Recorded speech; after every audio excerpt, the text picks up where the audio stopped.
Je vous remercie de m'avoir invité pour vous parler des syndromes d'activation macrophagique ou syndrome hémophagocytique syndrome hémophagocytaire ou syndrome d'activation lymphohistiocytaire ou ce syndrome qui porte beaucoup de noms. Comment je passe le diapo ici comme ça? Je n'ai pas de conflit d'intérêt. Donc c'est un syndrome qu'on va évoquer dans un tableau devant un tableau assez particulier de cytopénie fébrile. Et donc c'est dans ce cadre-là de cytopénie fébrile qu'on sera amené à discuter ce diagnostic de syndrome d'activation macrophagique. Et le plus souvent, on le verra, dans le cadre d'un déficit immunitaire, acquis ou non. Mais c'est ce cadre précis qui fait l'ambiance de la maladie. Et puis, ce qui va vous amener à voir ces patients-là, c'est que ces patients ont développé des défaillances d'organes, avec au premier plan, le plus souvent, une détresse respiratoire et des troubles neurologiques.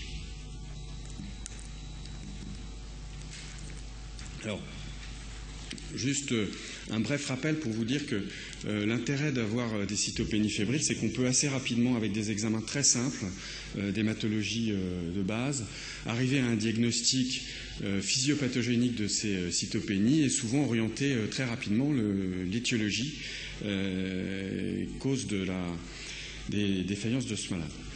Le frottis sanguin, j'insiste sur des examens très simples, dont on a déjà parlé ce matin, mais le frottis sanguin, les réticulocytes, les signes d'hémolyse, la recherche de troubles de la coagulation doivent être faits systématiquement devant tout malade cytopénique.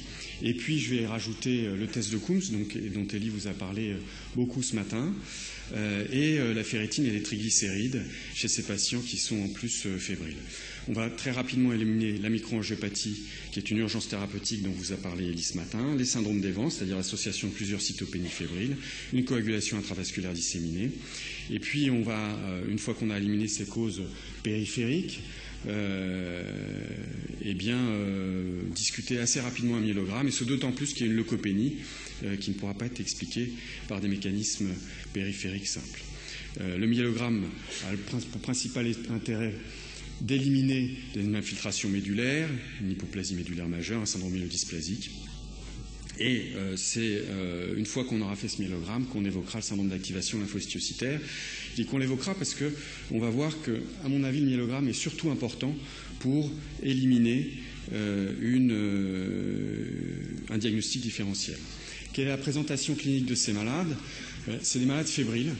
Donc on est parfois appelé pour des malades qui sont apyrétiques. C'est quand même très très exceptionnel d'avoir un syndrome d'activation macrophagique sans fièvre. Donc le tableau est celui d'un malade fébrile, cytopénique et fréquemment avec un syndrome tumoral, ganglionnaire ou hépatosplénique. Et puis ce qui va donc alerter et orienter vers le diagnostic de syndrome d'activation macrophagique ou d'hémophagocytose, c'est l'hémogramme qui va montrer des cytopénies. L'anémie est quasiment constante. Elle a des caractéristiques particulières, parce qu'elle a des caractéristiques à la fois centrales, elle est peu régénérative, mais il y a souvent des marqueurs d'hémolyse, des LDH élevés, une aptoglobine un peu basse, de la bilirubine. Et pour une anémie centrale, surtout un rendement transfusionnel extrêmement mauvais. C'est des malades qui, alors qu'ils ont des tableaux avec une très faible régénération, vous allez transfuser 2, 3 fois, 4 fois par semaine. Et c'est ça qui permettra parfois d'orienter le diagnostic.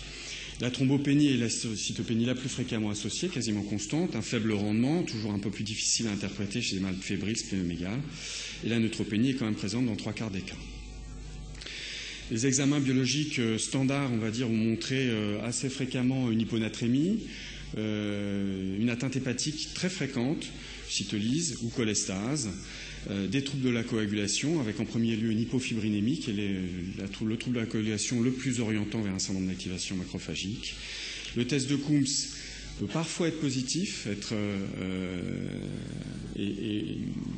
un élément qui va faire parfois errer un peu le diagnostic, mais dans certaines séries, on retrouve jusqu'à 30% de tests de Coombs positifs. Et puis les deux examens vraiment clés, ça va être les triglycérides et la ferritine, qui sont très élevés dans ce syndrome, dans la très large majorité des cas. Donc classiquement, la maladie ayant été décrite par le biais de l'image d'hémophagocytose, eh bien classiquement, on a à l'esprit que c'est l'image qu'il faut rechercher pour poser le diagnostic de syndrome d'activation macrophagique. Cette image, elle est le plus facilement mise en évidence dans la moelle, qui est assez facile d'accès, mais cette image, finalement, elle manque dans un certain nombre de cas de malades qui ont authentiquement ce syndrome, et notamment une étude de Gupta qui montre assez clairement qu'il faut parfois répéter 2, 3, 4, 5 fois le myélogramme pour arriver à mettre en évidence une image d'hémophagocytose chez ces malades. Et l'autre point important, c'est que cette image-là, elle n'est pas non plus spécifique, notamment au niveau médulaire, où on peut la rencontrer au cours d'une anémie hémolytique auto-immune, au cours de certaines cytopénies auto-immunes, en post-transfusionnel, donc ces malades qui sont déjà beaucoup transfusés. On peut la rencontrer aussi parfois au bout de quelques jours de réanimation chez les malades cytopéniques sur un sepsis, sans qu'elle ne soit synonyme d'un authentique syndrome d'activation macrophagique. Elle aura vraisemblablement un peu plus de spécificité si on la met en évidence dans un organe lymphoïde, si on admet que le foie est un organe lymphoïde, mais on la retrouve alors dans les sinus vasculaires des organes, que ce soit au niveau ganglionnaire, hépatique ou splénique lorsqu'on a fait une splénectomie. Donc j'insiste sur ce fait que cette image d'hémophagocytose, elle est parfois manquante, assez fréquemment. Donc il va falloir trouver des moyens de faire le diagnostic sans cette image d'hémophagocytose. C'est des malades qui sont graves. Et puis elle n'est pas spécifique du syndrome d'activation macrophagique. Donc on va voir qu'il existe des formes génétiques de cette maladie, et ces formes génétiques ont permis aux pédiatres de développer, puisqu'ils ont un marqueur génétique certain, diagnostic de la maladie, de développer des critères diagnostiques qui sont les critères HLH 2004, qui ont été plus anciens et revisités en 2004, et qui ont l'avantage de pouvoir porter le diagnostic sans nécessairement l'image d'hémophagocytose. Il y a des examens très spécialisés qui ne sont pas utilisés en pratique courante de centres qui ne sont pas des centres d'immunologie pédiatrique. Mais vous voyez qu'avec 5 critères, la fièvre, la splénomégalie, des cytopénies, une hypertriglycéridémie ou une hypofurinémie et une hyperféritinémie, on peut critiquer éventuellement le seuil retenu par les pédiatres, mais chez les pédiatres, chez ces enfants-là, l'hyperféritinémie n'est pas souvent colossale. Eh bien, on peut parfois se passer de l'image d'hémophagocytose. Donc, par défaut, puisqu'on n'a pas encore développé, même si c'est en cours, des critères dans les syndromes d'activation macrophagique de l'adulte acquis, on utilise assez fréquemment dans les publications maintenant ces critères-là, qui ont aussi une certaine utilité clinique parce qu'ils peuvent permettre de s'affranchir de l'image d'hémophagocytose. Qu'est-ce qui fait la gravité de ce syndrome d'activation macrophagique? C'est bien sûr pas les cytopénies fébriles, c'est le développement de défaillance d'organes, et donc tous les organes peuvent être intéressés. Je vous ai dit que le plus fréquemment c'était l'atteinte respiratoire et l'atteinte du système nerveux qui était la cause d'admission en soins intensifs, j'y reviendrai tout à l'heure. Et donc on peut aussi rencontrer des atteintes hépatiques, parfois très sévères. Il y a des séries de malades publiées par Beaujon, donc des malades qui rentrent dans la maladie par une atteinte hépatique et une défaillance hépatique au premier plan. L'atteinte du système nerveux central chez l'adulte, dans les formes non génétiques, est essentiellement un tableau d'obnubilation et de troubles de la conscience. Il y a plus rarement des signes focaux qui sont l'apanage des formes génétiques. L'atteinte rénale, souvent un peu méconnue, il faut faire une protéinurie. Ces malades sont souvent protéinuriques, et quand on fait une histologie rénale dans les atteintes rénales les plus sévères, on tombe sur des lésions glomérulaires minimes ou de la collapsing glomérulopathie. L'atteinte pulmonaire est un tableau de dommages alvéolaires. L'atteinte myocardique est souvent méconnue, mais en fait sur les séries autopsiques, elle est quasiment constante, avec une infiltration lymphohistiocytaire du cœur, du myocarde. Et donc ça participe probablement à la défaillance hémodynamique de ces malades-là. Quels sont les malades que vous allez rencontrer en réanimation? Ce sont des malades qui sont quand même des malades graves, puisque 60% vont avoir besoin d'une ventilation mécanique, 50% d'un support en drogue vasoactive, 34% auront nécessité d'une dialyse. Vous voyez que les motifs d'admission sont en premier lieu la détresse respiratoire, puis les troubles neurologiques, puis une défaillance hémodynamique. Alors, j'insiste sur le fait que c'est des malades qui rentrent avec un tableau de syndrome d'activation macrophagique en réanimation, avec des cytopénies fébriles, plus ces défaillances d'organes. Parce que vous voyez qu'ici, le délai médian d'administration du traitement d'activation macrophagique était de 5 heures, donc c'est dans une réanimation particulière, puisque c'est celle de l'hôpital Saint-Louis. On a un recrutement qui probablement nous pousse à être plus rapidement actifs, mais néanmoins, un point important, c'est que c'est un diagnostic sur lequel qu'on fera à l'admission en réanimation ou dans les heures qui suivent, et ce n'est pas un diagnostic qu'on va évoquer au bout d'une semaine, 10 jours, 15 jours de réanimation chez un malade qui est au bout d'un sepsis ou d'une histoire de réanimation très longue et qui devient cytopénique et fébrile et qui enfin vous connaissez ces malades mieux que moi, mais qui vont développer finalement un tableau de défaillance multiviscérale cytopénique qui n'est que la conséquence d'une histoire lourde déjà. Alors pourquoi tant de haine, vous me direz? Eh bien, le syndrome d'activation macrophagique, il est la conséquence d'une boucle cytotoxique non régulée et auto-amplifiée, avec une prolifération lymphohistiocytaire qui va donner ce tableau d'infiltration d'organes, et puis surtout une production cytokinique extrêmement importante, avec probablement en premier lieu l'interféron gamma, et c'est cette production cytokinique, on parle dans la littérature d'orage cytokinique, qui va induire la plupart des symptômes et la plupart des défaillances d'organes. Alors, quelles sont les causes de ces syndromes d'activation macrophagique? Ce syndrome il a été reconnu en 1939 et au départ, on pensait que c'était les auteurs pensaient que c'était une maladie maligne histiocytaire avec une grande infiltration d'organes. Et puis, on a assez vite décrit les formes familiales, génétiques, puis les formes associées à des infections à la fin des années 70 par Riesdahl. Puis, on a reconnu que la plupart de ces histiocytoses malignes étaient en fait des lymphomes T, avec une histiocytose, une infiltration macrophagique d'aval. Et enfin, on a reconnu les syndromes d'activation macrophagique associés aux maladies auto-immunes systémiques. Et finalement, aujourd'hui, on a une nomenclature un peu particulière avec les lymphohistiocytoses familiales, les syndromes d'activation macrophagique associés à une infection, les syndromes d'activation macrophagique associés à une maladie maligne, et puis ce qui est maintenant dans la littérature décrit comme le syndrome d'activation macrophagique, qui est finalement la complication essentiellement des maladies auto-immunes. Et finalement, ces histiocytoses malignes ou sarcomes histiocytaires sont une maladie très exceptionnelle qui se complique d'ailleurs pas toujours de syndrome d'activation macrophagique. Alors, les causes de ce syndrome d'activation macrophagique, la physiopathogénie, eh bien, dans les formes génétiques, c'est toujours une maladie de la cytotoxicité, c'est-à-dire que les cellules T, NK, ont perdu leur pouvoir de cytotoxicité avec différentes anomalies moléculaires et génétiques qui ont été décrites, mais toutes intéressent la cytotoxicité et probablement par le biais de la persistance des cellules présentatrices d'antigènes, ce défaut de cytotoxicité empêche le rétrocontrôle de la boucle TH1. Ces formes génétiques, vous ne les rencontrerez pas en médecine adulte. Par contre, vous pouvez rencontrer cette forme génétique particulière, qui est le syndrome de Purtilo, syndrome lymphoprolifératif lié à l'X, qui se présente donc chez les garçons, puisque c'est lié à l'X, comme un syndrome d'activation macrophagique particulièrement sévère au moment de la primo-infection à EBV.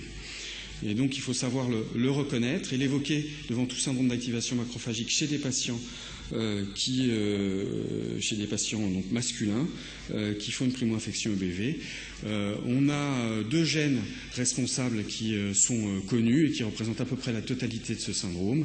Et les défauts génétiques induits par ces mutations vont induire une augmentation de l'activation lymphocytaire T, une diminution de la toxicité, donc ce qui permet d'expliquer la survenue de ce syndrome d'activation macrophagique, et un déficit dans une population lymphoïde particulière, qui sont les NKT invariants, qui ont probablement un rôle particulier dans la défense vis-à-vis de BV. Et on se rapproche donc de ces syndromes d'activation macrophagique associés aux infections, décrites à la fin des années 70 par Riesdahl, qui le premier montre que ce syndrome d'activation macrophagique peut être régressif et est effectivement une maladie bénigne et non pas une infiltration clonale histiocytaire. C'était 19 patients, ils étaient sous corticoïdes et pour la plupart sous Immurel. Et ça, c'est intéressant parce que, encore aujourd'hui, c'est un des immunosuppresseurs qui est le plus pourvoyeur de syndrome d'activation macrophagique. Et vous voyez qu'il met en évidence essentiellement des infections virales et essentiellement des infections à herpès viridae. Et en premier lieu à CMV, puis un peu d'Epstein-Barr, un peu d'herpès, un peu de varicelle. Mais en premier lieu de CMV. Et c'est vrai qu'encore aujourd'hui, chez les malades sous Immurel, c'est probablement la première cause de syndrome d'activation macrophagique, ces primo-infections à CMV. Quelles sont les étiologies infectieuses des syndromes d'activation macrophagique? Si on fait la littérature, on tombe sur toute la microbiologie, donc c'est un petit peu compliqué d'en faire le tri, mais très largement, la très large majorité des cas sont expliqués par les herpès virus, en ce qui concerne les infections virales, EBV, mais aussi les autres herpès, on vient de parler de CMV. En ce qui concerne les bactéries, c'est de très loin les mycobactéries, puis certains germes intracellulaires, notamment certaines zoonoses. Les parasites, c'est de très loin la leishmaniose chez l'immunocompétent, puis la toxoplasmose chez l'immunodéprimé. Et dans les mycoses, c'est avant tout l'histoplasmose, et il est même dans certaines zones d'endémie forte de l'histoplasmose. Aux États-Unis, on considère qu'un malade qui arrive avec un syndrome d'activation macrophagique, c'est avant tout une histoplasmose, et on débute l'enfo B avant de réfléchir. Alors, ce n'est pas toujours simple, infection et syndrome d'activation macrophagique. Pourquoi? Parce que quand on a un syndrome d'activation macrophagique, eh bien, on va recruter l'ensemble du pool T naïf et induire un déficit vis-à-vis des germes intracellulaires et des virus, puisque l'ensemble du pool TCD8 sera activé. Et puis, la myélosuppression induite par ce syndrome d'activation macrophagique va favoriser les infections appiogènes, notamment les infections fongiques. Et vous voyez par exemple dans cette série d'enfants qui ont une lymphohistiocytose familiale qui n'ont pas pu être greffés, la plupart ne meurent pas, non pas de syndrome d'activation macrophagique, mais d'infections fongiques. Et donc, c'est une complication qu'il faut connaître et savoir rechercher chez les malades qui ne répondent pas bien au traitement. J'en prends par exemple ce cas clinique d'un patient qui développe un syndrome d'activation macrophagique au cours d'une leishmaniose, mais qui va décéder d'une aspergillose disséminée, conséquence du délai entre le début des symptômes et la prise en charge de ce syndrome d'activation macrophagique. Donc le syndrome d'activation macrophagique est maintenant un peu dans la littérature la dénomination des syndromes associés aux maladies, de ces hémophagocytoses associées aux maladies systémiques. Eh bien, on est aux frontières de ce qu'on vient de discuter, puisque vous voyez que finalement seules deux maladies, qui sont la maladie de Steele et le lupus, peuvent, par leur activité propre, être responsables d'un syndrome d'activation macrophagique. Et que dans tous les autres cas, on se retrouve dans la situation qu'on vient de discuter, c'est-à-dire des patients qui sont immunosupprimés, qui font une complication infectieuse, et qu'il va falloir donc traiter à la fois de cette complication infectieuse et probablement diminuer l'immunosuppression, alors que dans le cas des lupus et des maladies de Steele, il faudra là par contre augmenter l'immunosuppression. Et donc vous voyez que cette deuxième série confirme la même chose. Il n'y a que dans le lupus et dans la maladie de Steele qu'on rencontre des syndromes d'activation macrophagique liés à l'activité propre de la maladie systémique. Ces syndromes d'activation macrophagique compliquant les maladies systémiques, c'est finalement assez rare, mais par contre, c'est grévé d'une mortalité assez lourde. Et le point important, c'est que le pronostic est meilleur si le syndrome d'activation macrophagique est lié à l'activité propre de la maladie plutôt qu'à une complication infectieuse. Pourquoi on fait des syndromes d'activation macrophagique quand on rencontre une infection? Eh bien, on peut effectivement retrouver certains déficits génétiques de révélation très tardive. En fait, ce qui est décrit, c'est surtout des mutations hypomorphes dont la valeur fonctionnelle n'est pas très bien connue. On peut faire le diagnostic, j'en ai parlé, syndrome de Purtilo, très tardivement, il faut savoir l'évoquer. Et puis, le plus souvent, c'est qu'il y a un déficit immunitaire sous-jacent, avec en premier lieu les immunosuppresseurs et l'infection par le virus VIH. Ce qui est important de reconnaître au cours de l'infection par le VIH, c'est que le groupe d'étiologie responsable de syndrome d'activation macrophagique au cours de l'infection par le VIH, sur cette série de 75 patients de l'hôpital Saint-Louis, maladies infectieuses, réanimation et le service d'immunologie, vous voyez que finalement, la quasi-totalité des étiologies est expliquée pour 40% par des maladies associées au virus HHV8, pour un gros quart par des hémopathies lymphoïdes, essentiellement le Hodgkin et un peu de lymphome non hodgkinien, et pour l'autre quart par des infections à mycobactéries, et que le reste, c'est finalement des diagnostics beaucoup plus rares. Donc finalement, avec 3 groupes d'étiologies, on a la quasi-totalité des étiologies de syndrome d'activation macrophagique au cours de l'infection par le VIH. La maladie de Castleman, la maladie associée par le virus HHV8 au cours de l'infection VIH, je vous en parle brièvement parce qu'il faut savoir la reconnaître. C'est un tableau de syndrome d'activation macrophagique, finalement, en tout cas de cytopénie fébrile, avec un syndrome tumoral lymphoïde, et puis des signes respiratoires souvent au premier plan, une obstruction nasale, une atteinte respiratoire, et ce qui va orienter le diagnostic, ça va être des lésions de Kaposi dans 60-70% des cas, et une charge virale, une PCR HHV8 dans les PBMC extrêmement élevée. Le diagnostic formel sera retenu sur l'histologie ganglionnaire qui met en évidence une image particulière avec la mise en évidence dans les lésions de cellules infectées par le virus HHV8. Donc c'est un syndrome lymphoprolifératif très particulier qu'il faut savoir connaître, et souvent ils arrivent en réanimation par la détresse respiratoire. Donc c'est des pneumopathies avec une grosse rate et des ganglions chez un sujet VIH. Alors, les mécanismes des syndromes d'activation macrophagique au cours, c'est l'infoprolifération, vraisemblablement expliquée par la production locale d'interféron gamma. En tout cas, on en a la preuve in vitro pour certaines lymphoproliférations, pour des cellules infectées par le virus EBV. Et comment ça se présente, ces syndromes d'activation macrophagique associés aux hémopathies lymphoïdes? Eh bien, vous voyez que c'est des patients qui arrivent avec des tableaux assez graves, parfois. Le syndrome d'activation macrophagique ne fait pas beaucoup de doutes. Et puis, l'enquête étiologique est parfois difficile. Ici, une biopsie médulaire, puis une biopsie hépatique, puis une biopsie cutanée, puis une biopsie musculaire, puis une splénectomie pour arriver au diagnostic. Et c'est des lymphomes particuliers qui sont responsables de ces syndromes d'activation macrophagique, souvent du Hodgkin, souvent des lymphomes T, souvent des lymphomes endovasculaires, et parfois un diagnostic histologique extrêmement difficile. La splénectomie, quand on doit y avoir recours, il ne faut pas nécessairement en avoir peur. Vous voyez que dans cette courte série, ça améliore plutôt transitoirement le tableau clinique du malade. Et donc, si on refait le point sur ces malades qui arrivent en réanimation, quels sont ces malades et quelles sont les étiologies qui ont été retenues, vous voyez que quand même 70% des malades sont immunodéprimés, pour moitié HIV, pour moitié iatrogènes, ont une immunodépression connue, c'est vraiment un tableau de l'immunodéprimé, et 76% des causes retrouvées sont des causes tumorales, donc c'est vraiment la première cause chez ces patients-là. Quel bilan fera-t-on? Se poser toujours la question d'un déficit immunitaire, l'interrogatoire de la famille, l'arbre familial, parfois très utile. L'âge et la durée des symptômes, très simple, c'est des questions très simples, mais à 50 ans, avec une maladie qui dure depuis un mois, les chances de faire un diagnostic de primo-infection sont très faibles, donc on tombe très vite sur des étiologies tumorales. Au-delà de 10 jours d'exploration, c'est 70% de lymphome. Donc, des éléments d'orientation très simples. Lionel, attaque le traitement pour qu'on puisse... Parce que je pense que la discussion va être intéressante. Je vais un peu plus vite.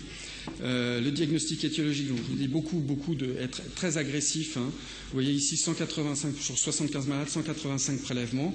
Au passage, 40% des malades n'avaient pas d'hémophagocytose dans la moelle. Le rendement de la biopsie médulaire, 40% sur le diagnostic étiologique. La biopsie ganglionnaire, 90%. Faites des biopsies ganglionnaires. Quand il y a zénopathie, faites des biopsies ganglionnaires, s'il vous plaît. Et puis la biopsie hépatique, 40% de rentabilité sur le diagnostic étiologique. La splénectomie, heureusement faite assez rarement, 86% de contribution étiologique. Le traitement repose pour nous sur le VP16, avec une étude ancienne mais qui montre clairement le bénéfice immédiat clinique du VP16 sur le pronostic vital. Le VP16, comment ça marche, un papier très récent et très intéressant qui montre que sur un modèle murin de cellules perforées moins avec une hémophagocytose déclenchée par une infection à LCMV, eh bien, on améliore le survie, on corrige les paramètres d'hémophagocytose, on améliore l'infiltration histiocytaire et que ça marche en diminuant drastiquement la production d'interférons gamma et surtout en déplétant les lymphocytes CD8 activés spécifiques de l'antigène. Donc ça marche comme un immunosuppresseur TCD8 de l'activation TCD8. Les facteurs pronostiques chez ces malades-là, eh bien, pas d'études très valides en dehors de l'étude de Sophie Buise en réanimation. Mais globalement, ce qu'on va retenir, c'est que les troubles sévères de l'hémostase et l'hypofibrinémie sont des facteurs de gravité. La thrombopénie sévère est un facteur de gravité et évidemment la défaillance hémodynamique. Et puis qu'il y a des éléments qui sont plutôt de bons pronostics, qui sont liés à l'étiologie. Quand c'est l'activité de la maladie systémique et paradoxalement, quand c'est une hémopathie lymphoïde, le pronostic est meilleur que quand c'est une infection cause de syndrome d'activation macrophagique.